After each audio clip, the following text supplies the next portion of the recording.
Hello everyone, मैं राजेश भंडारी आप सबका स्वागत करता हूं अपने चैनल इलेक्ट्रिकल अड्डा में। आज जो मैं आप सबके सामने जो नेक्स्ट वीडियो लेके आया हूं वो जैसे आपको दिख रहा होगा कि हाफ ईयरली पेपर है ये, ठीक है, 2023 का। किसका? क्लास 10 का। क्लास 10 जो है उनका मैथ्स का, ठीक है। ये वीडियो क्लास 10 के जो बच्चे हैं उनके लिए बहुत ही ज़्यादा इंपॉर्टेंट वीडियो होगी, क्योंकि पिछले साल का ही ये पेपर है, ठीक है। और हाफ ईयरली में किस तरीके का पेपर आपका पिछले साल तक आता था वो आपको यहाँ पे देखने को मिल जाएगा, ठीक है। बहुत से क्वेश्चन ऐसे हैं जो यहाँ से आपके रिपीट भी हो सकते हैं, ठीक। तो ये है कि हाफ ईयरली से पहले आपको ये पेपर जरूर सॉल्व करना होगा, ठीक। ये पेपर आप सॉल्व जरूर करना, क्योंकि ऐसे ही क्वेश्चन आपके एग्जाम में आएंगे अब, ठीक। और आपको ये एक आइडिया मिल जाएगा कि पेपर किस तरीके से आता है, ठीक है।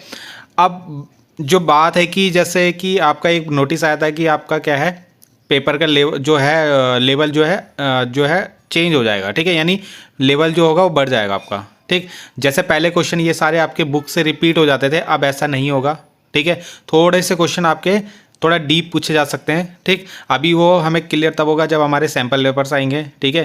तो या हाफ ईयरली पेपर आएंगे तो अब जाके हमें वो क्लियर हो जाएगा, ठीक। तो आप लोगों को क्या है, प्रैक्टिस आपके पुराने पेपर्स की आप जरूर करें, ठीक है। उनको देखें किस तरीके से क्वेश्चन आते हैं, ठीक। ऐसा नहीं कि बिल्कुल अब जो नया पैटर्न है तो उसमें पुराना कुछ नहीं आएगा। देखो सिलेबस आपका सेम है, ठीक है।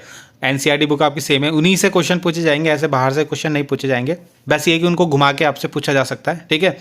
बाकी ये कि आप अपनी प्रैक्टिस आप लगातार मतलब कंटिन्यू रखो, ठीक है। जैसे आप पढ़ रहे हो बस थोड़ा डीप पढ़ना स्टार्ट करो, ठीक है। और जो है अच्छे से तैयारी करें, ठीक है। तो यहाँ पे देखते हैं किस तरीके से पेपर आया था 2023 में। तो देखते हैं यहाँ पे पहला क्वेश्चन कि इनमें से कौन सा एक रैशनल नंबर है, ठीक है। तो देखो यहाँ पे आपको इस तरीके से वैल्यू दे रखी है 4, आपको इसमें से इरेशनल नंबर बताना है, जिसको हिंदी में बोलते हैं क्या, परिमेय संख्या, ठीक है। तो इरेशनल नंबर किसे बोलते हैं, जिन्हें हम पी अपॉन क्यू की फॉर्म में लिख लेते हैं, ठीक है। पी अपॉन क्यू मतलब जैसे 2/3 लिख दिया, 4/5 लिख दिया।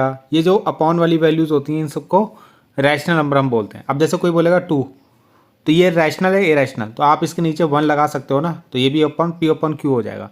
बस नीचे जो आपका क्यू है वो 0 नहीं होना चाहिए आपका, ठीक है, 0 नहीं होना चाहिए। तो अगर आप यहाँ पे देखो तो ये जो रूट वाली वैल्यू होती हैं ये तो सारी क्या होती हैं, आपकी इरेशनल होती है, यानी अपरिमेय होती है, ठीक है। पाई भी आपका इरेशनल के अंदर आता है, ठीक है। क्या आता है, इरेशनल, यानी अपरिमेय होता है।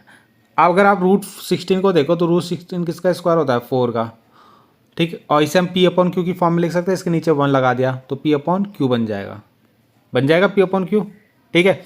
यानी पी की वैल्यू 4 और क्यू की वैल्यू 1। तो यहाँ पे पी अपॉन क्यू की फॉर्म में हमने लिख लिया है। तो इस तरीके से इसका मतलब ये जो हो जाएगा वो रैशनल हो जाएगा आपका, ठीक है। 1 नंबर में क्वेश्चन पूछा गया था आपका। अगला क्वेश्चन यहाँ पे है कि डिग्री ऑफ लीनियर पॉलिनोमस, जो लीनियर पॉलिनोमस होते हैं उनकी डिग्री कितनी होती है, उनकी डिग्री 1 होती है, ठीक है।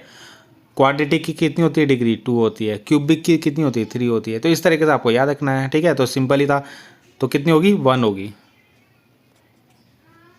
लीनियर आपको पता होगा हिंदी मीडियम वालों को, रेखीय बहुपद जिसे बोलते हैं हम लोग, ठीक है। अगला क्वेश्चन है, इसके आपको जीरोज बताने हैं। तो जीरोज क्या हो सकते हैं बताओ इसके, ये स्क्वायर -4 इक्वल टू 0 रखोगे, यहाँ से -4 उधर गया तो +4, तो x यहाँ से देखो स्क्वायर हटाओगे तो इसमें रूट लगाओगे तो क्या आएगा, ये प्लस माइनस में 2 लिखोगे इसे, ठीक है।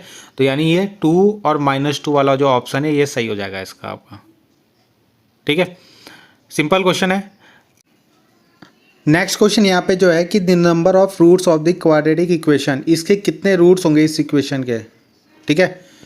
तो यहाँ पे ये x² होगा शायद, ठीक है। तो अगर x² होगा तो इसके 2 रूट्स हो जाएंगे, ठीक है। कितने हो जाएंगे, 2 रूट्स हो जाएंगे, ठीक।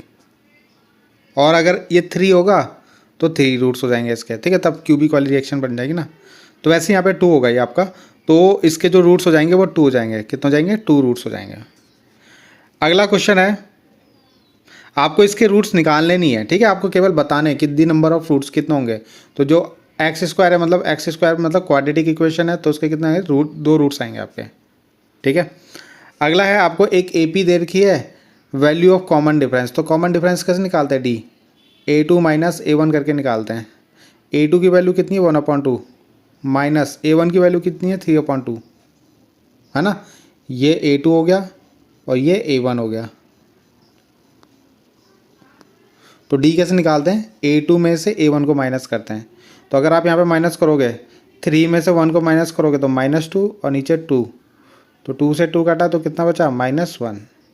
तो इसका जो आंसर होगा -1। ठीक है। अगला पूछा है कि the distance of the point, एक पॉइंट है, ठीक है, मान लो कोई पॉइंट है जिसके कोऑर्डिनेट कितने 5, 2, यानी x एक्सिस पर तो 5 है और y एक्सिस पे कितने पे 2 पे। तो इसमें आपको क्या बताना है, इसमें आपको बताना है x एक्सिस है, distance from the x axis. तो x एक्सिस से कितनी डिस्टेंस पे ये पॉइंट, तो यही तो है ना y, जो y की वैल्यू है वही तो है। x एक्सिस से अगर आप इस पॉइंट को ढूंढने जाओगे तो कितनी डिस्टेंस पे जाओगे आप, 2 डिस्टेंस पे तो है ना ऊपर, तो इसका आंसर आएगा 2। अगला है साइन स्क्वायर 45 और कॉस स्क्वायर 45। ठीक है, इसको आपको सॉल्व करना है। तो साइन 45 की वैल्यू कितनी होती है, 1/√2 होती है। कितनी होती है, 1/√2। और यहाँ पे स्क्वायर है तो इसका भी स्क्वायर लगा दो। कॉस 45 की वैल्यू भी 1/√2 होती है, तो इसका भी स्क्वायर कर दो। ठीक है, अब देखो 1 का स्क्वायर कितना होता है 1, √2 का स्क्वायर कितना होता है 2, प्लस 1 का स्क्वायर 1, √2 का स्क्वायर कितना हो गया 2, तो ये हो जाएगा 2/2 यानी 1। ठीक है, तो इसका जो आंसर आएगा 1 आएगा। कितना आएगा, 1 आएगा। ठीक है, अगला क्वेश्चन है आपके पास कि एक AP दे रखी है जिसका nth टर्म यानी an वैल्यू दे रखी है कितनी 2n+2। अब आपको यहाँ पे 5th टर्म निकालना है, यानी 5th टर्म मतलब A5 निकालना है। तो A5 के लिए आपको क्या करना पड़ेगा, n की वैल्यू 5 रख दो, 10+2 तो कितना हो जाएगा 12।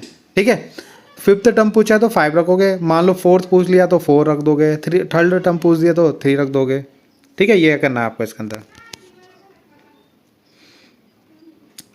अगला क्वेश्चन है कि राइट दी 156 के क्या करना है आपको, फैक्टर्स निकालना है। ठीक है, तो 156 के प्राइम फैक्टर यानी गुणनखंड निकालने हैं। तो 2 से डिवाइड कर लो, 2 7 जा 14, 1 बचा, 2 8 जा 16, फिर 2 से 2 3 जा 6, 2 9 जा 18, फिर 3 से 3 1 जा 3, 3 3 जा 9, फिर कितना 13 1 जा 13। ठीक है, तो यानी क्या क्या फैक्टर आ गया इसके, एक 2 आ गया, एक 2 आ गया, एक 3 आ गया और एक 13 आ गया। ठीक है, तो ऐसे आपके इसके क्या आ गया, प्राइम फैक्टर निकल गए। इसको आप 2 की पावर 2 भी लिख सकते हो ऐसे, फिर 3 × 13। ठीक है, तो ये इसके प्राइम फैक्टर आ गए।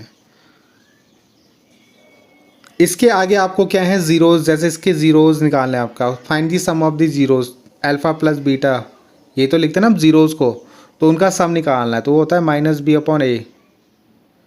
तो माइनस कितना, b की वैल्यू है यहाँ पे 3 है ना, इसके आगे जो होता है वो a होता है, x के आगे जो होता है वो b होता है और ये होता है c। तो b यहाँ पे आपका 3 है, कितना है 3, तो 3 रखा और a की वैल्यू 1, कुछ नहीं है तो 1। तो अल्फ़ा प्लस बीटा की वैल्यू हो गई -3/1। ठीक है, देखो इनको अगर आपको ना ये क्वेश्चन अगर आपको चाहिए होंगे इनके सॉल्यूशन तो बता देना, कमेंट कर लेना, मैं इसका पूरा पेपर सॉल्व करा दूंगा आपको। ठीक है, अभी मैं केवल आपको क्वेश्चन बता रहा हूँ, ये तो 1-1 नंबर वाले क्वेश्चन थे इसलिए मैं आपको बता दिए। आगे मैं आपको केवल क्वेश्चन दिखा रहा हूँ। ठीक है, तो आप इसको सॉल्व करना। सारे क्वेश्चन आपको अपनी बुक में मिल जाएंगे, ये आपको स्कूल में करवा रखे होंगे, एक भी क्वेश्चन आपको बाहर से नहीं होगा। ठीक है, तो नहीं होगा तो बता देना, मैं इसको सॉल्व भी करा दूंगा आपको। ठीक है, इसमें आपको इन दोनों पॉइंट के बीच की डिस्टेंस निकालनी है, यानी दूरी निकालनी है। तो डिस्टेंस वाला फॉर्मूला आपने पढ़ा होगा, x2 - x1 का स्क्वायर प्लस y2 - y1 का स्क्वायर। ठीक है, तो वो फॉर्मूला यहाँ पे लगेगा आपका। अगला आपको a की वैल्यू दे रखी है, d की वैल्यू दे रखी है, फर्स्ट 4 टर्म निकालना है, यानी ये तो a1 हो गया, ऐसे आपको a2 निकालना है, a3 निकालना है, a4 निकालना है और a5 निकालना है। ठीक है, तो देखना इसको। बाकी ये देखो थेल्स थ्योरम स्टेटमेंट लिखना है केवल।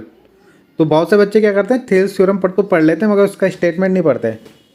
ठीक है, तो ये गलती बहुत बच्चे करते हैं, तो याद रखना स्टेटमेंट भी पढ़ के आपको ज़रूर जाना है।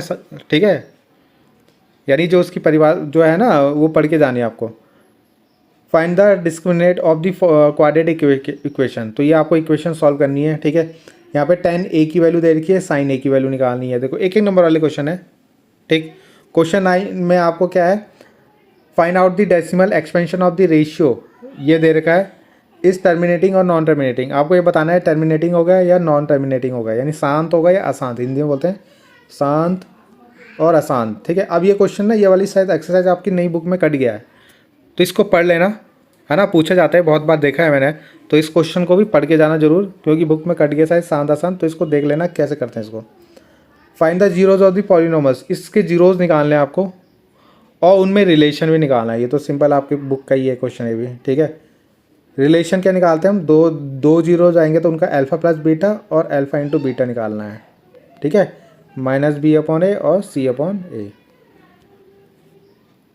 बाकी यहाँ पे a1/a2, b1/b2, c1/c2, इनको कंपेयर करके आपको यहाँ पे बताना है कंसिस्टेंट है या इनकंसिस्टेंट है, ठीक है।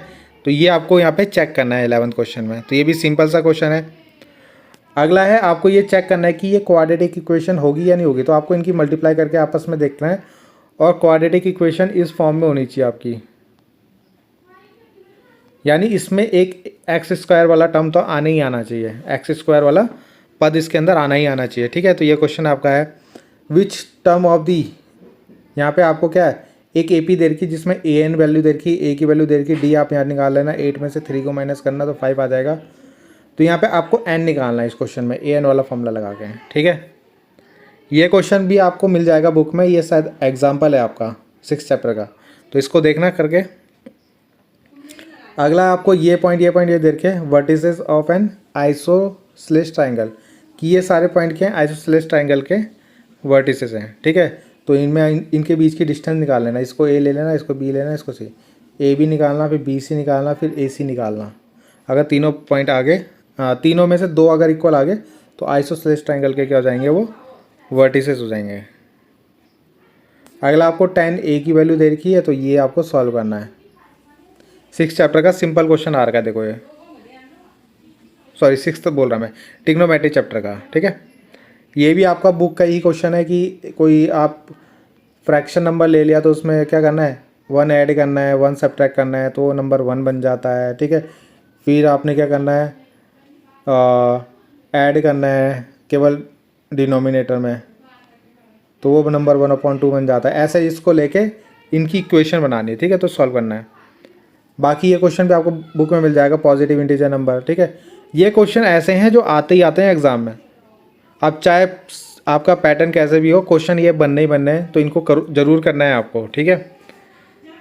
अगला AP की वैल्यू दे रखी है, first term of the AP यानी A1 दे रखा है आपको, लास्ट टर्म यानी AN दे रखा है आपको, सम यानी SN दे रखा है आपको, N निकालना है आपको और D निकालना है, N और D निकालना है आपको, ठीक है।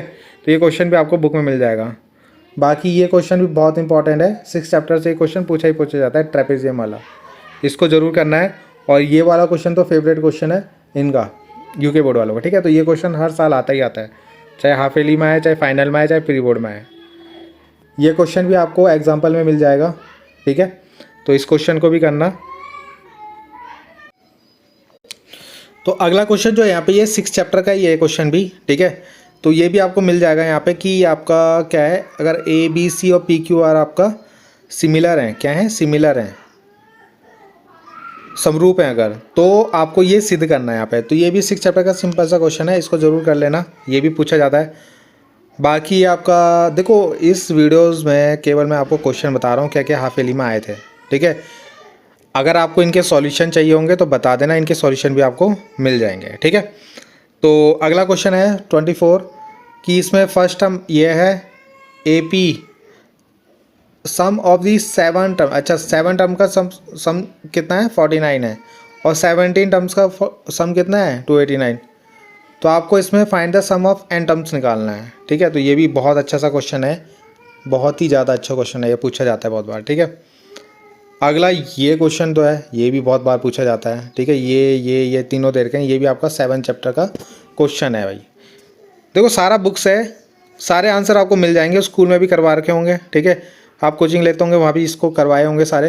तो आप केवल इन क्वेश्चनों को ज़्यादा फोकस करना है। ये क्वेश्चन, ट्रेन वाला क्वेश्चन, बहुत पूछा जाता है ये भी, ठीक है। तो ये भी आपको बुक में मिल जाएगा 4th चैप्टर में। और एक ये आपका 6th चैप्टर का प्रूव करना है, ये भी बहुत सिंपल वाले दे रखे हैं आपको, केवल टफ वाले क्वेश्चन नहीं दिए हैं, ठीक है। जो आपका 8th चैप्टर होता है ना, जो बच्चे जिनको बच्चे बोलते हैं कि सबसे टफ चैप्टर है, उसमें से सिंपल वाले दिए हैं। देखो एक ये दिया है आपको, tan को और cot की वैल्यू रख देनी है यहाँ पे, और वहाँ से tan स्क्वायर बनेगा। वैसे यहाँ पे tan और cot की वैल्यू रखनी, वहाँ से tan स्क्वायर बन जाएगा ईजिली, ठीक है। और एक क्वेश्चन आपका 8th चैप्टर में ये दिया है, ये भी बहुत सिंपल क्वेश्चन है, ठीक है। तो यही 2 क्वेश्चन है आपके 8th चैप्टर से जो आए हैं, जहाँ तक क्या है बच्चे जिनमें डरते हैं, मतलब करने से डरते हैं। अगर आप इस पेपर को देखो तो अगर आपसे कोई पूछेगा कि हमें कहाँ तक पढ़ना चाहिए, तो इस क्वेश्चन में 8th चैप्टर तक ही पूछा गया, 1 से 8 तक हाफ ईयरली में, ठीक है। तो आप ज़्यादा से ज़्यादा 9 चैप्टर और पढ़ लो। अगर आपने स्टार्टिंग के 9 चैप्टर पढ़ लिए ना, आपका 100% तक ये लगा लो पेपर अटैम्प्ट हो जाएगा हाफ ईयरली का, ठीक है। क्योंकि बहुत से बच्चे होते हैं कंफ्यूज होते हैं कहाँ तक हमें पढ़ना है, तो ऐसा इसमें कोई क्राइटेरिया होता नहीं है आपका यूके बोर्ड में। तो ज़्यादातर 8th या 9th चैप्टर तक ही पूछा जाता है, ठीक। तो बाकी अगर आपको पढ़ना है तो 10th भी पढ़ सकते हो। बाकी मैं उनके लिए बता रहा हूँ जिनको मतलब देखना है कि मतलब वहीं तक पढ़, मतलब मिनिमम जो है कितना पढ़ना है, तो 9th तक आप पढ़ लो, और इसके आगे आप जितना पढ़ सकते हो वो आपके लिए ही बेनिफिट होगा, ठीक है। तो ये आपका पूरा पेपर है। बाकी अगर इनके सॉल्यूशन चाहिए होंगे तो बता दीजिएगा, ठीक है, कमेंट करना है आप लोग, तो मैं इनके सॉल्यूशन भी आपको प्रोवाइड करा दूँगा। तो बाकी मिलते हैं नेक्स्ट वीडियो में। Thank you.